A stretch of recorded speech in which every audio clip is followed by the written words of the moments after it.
ఉత్తరప్రదేశ్లో జరిగిన ఓ పెళ్లి గురించి ఇప్పుడు సోషల్ మీడియా సాక్షిగా ఒక్కటే గుసగుసలు.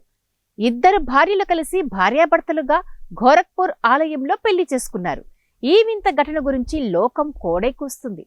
వారిరువురి వారి శారీరక వాంఛ కోసం ఒకటి కాలేదండి. తమ తమ భర్తలు ప్రతిరోజు తాగి వచ్చి కొట్టడం, తిట్టడం లాంటి హింసాత్మక ఘటనల నుండి తప్పించుకొని పారిపోయి ఒకరికొకరు ఇష్టంగా పెళ్లి చేసుకున్నారు. అసలు విషయం ఏమిటంటే, ఇరువురి మహిళలది ఒకటే సమస్య. తమ భర్తలు వారిని తాగి వచ్చి కొట్టడం, దూషించడం. వీరిరువురు సోషల్ మీడియా వేదికగా ఇన్స్టాగ్రామ్లో అనుకోకుండా ఫ్రెండ్స్ అయ్యారు. ప్రతిరోజు తమ తమ భర్తల భాగోతాన్ని చెప్పుకుని బాధపడేవారు. అందుకే ఈ నిర్ణయం తీసుకున్నారు. తమ పిల్లల్ని సైతం వదిలి వచ్చి ఇలా చేసుకోవడం, మీడియా ముఖంగా ప్రపంచానికి తెలియచేయడం, మేమిద్దరం కష్టపడి సంపాదించుకుని జీవిస్తాం అని చెప్పడం నెటిజన్లను ఆశ్చర్యచకితులను చేస్తుంది.